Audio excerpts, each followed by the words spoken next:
अगर शिक्षा मतलब एजुकेशन हमारा फंडामेंटल राइट है, तो हर बच्चे को क्या सच में इक्वल अपॉर्चुनिटी मिल रही है? इंडियन कॉन्स्टिट्यूशन का आर्टिकल 21A 6 से 14 वर्ष के हर बच्चे को फ्री एंड कंपलसरी एजुकेशन का अधिकार देता है, लेकिन अधिकार और रियलिटी के बीच अभी भी एक बड़ा अंतर है।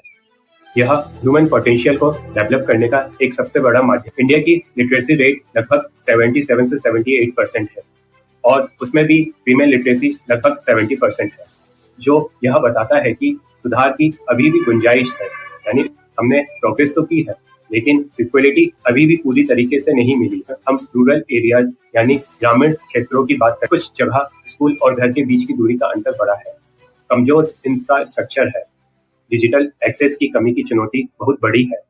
और अब हम अगर अर्बन एरियाज की यानी शहरी क्षेत्र की बात करें, तो वहाँ बच्चों को एकेडमिक प्रेशर, मेंटल हेल्थ और करियर गाइडेंस की कमी दिखाई पड़ती है। एंड इकोनॉमिक वीकर सेक्शन की बात करें, यानी कि आर्थिक रूप से कमजोर, वहाँ कई बच्चों को इकोनॉमिक रिस्पॉन्सिबिलिटी उठानी पड़ जाती है कम उम्र में ही। शिक्षा की चुनौतियाँ यानी चैलेंजेस लड़का और लड़की दोनों को इफेक्ट करता है।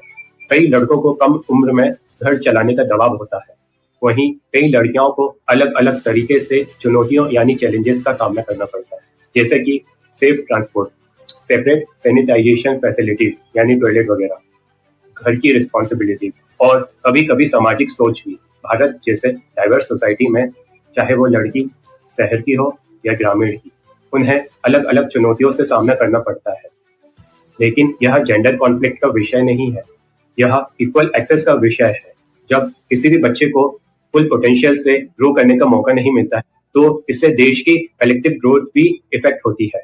भारत लगभग अपनी जीडीपी का 3% शिक्षा पर खर्च करता है और R&D यानी रिसर्च एंड डेवलपमेंट में भारत अपनी जीडीपी का 0.6 से लेकर 0.7 के आसपास का परसेंटेज में खर्च करता है। कई डेवलप कंट्रीज अपने रिसर्च एंड डेवलपमेंट में 2 से 3% का खर्च करते हैं।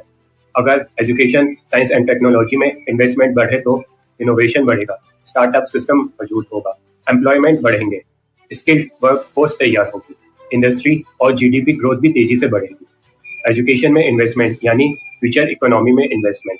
अगर हमें सस्टेनेबल रिफॉर्म चाहिए तो कुछ जगह और ध्यान देने की जरूरत है, जैसे कि मॉडर्न इंफ्रास्ट्रक्चर, हर बच्चों के पास डिजिटल एक्सेस होना, बेहतर टीचर ट्रेनिंग प्रोग्राम होना, skill based learning, STEM field यानी science, technology, engineering and mathematics, इनमें बच्चों की और रुचि बढ़ाना, safe and hygienic facilities, scholarship and direct support, also mental health support. Policies ऐसी होनी चाहिए जो किसी को अलग ना करे, बल्कि सभी को आगे बढ़ने का मौका दे। मेरा मानना है कि एजुकेशन सिर्फ पॉलिटिक्स का विषय नहीं है, यह ह्यूमैनिटी एंड नेशन बिल्डिंग की नींव है। जब हर बच्चा, चाहे वो किसी भी बैकग्राउंड से आता हो, इक्वल अपॉर्चुनिटी पाता है, तो परिवार, समाज और नेशन कई गुना तेजी से ग्रो करता है।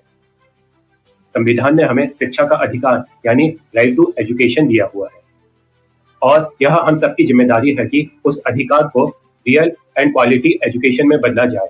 अगर हम इंडिया को सच में डेवलप करना चाहते हैं तो एजुकेशन को प्रायोरिटी यानी प्राथमिकता देनी होगी, क्योंकि जब शिक्षा मजबूत होगी तभी अपॉर्चुनिटीज बराबर होंगे और डेवलपमेंट सच में सबका होगा।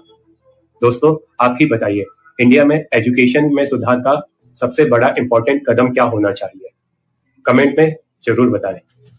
Thank you.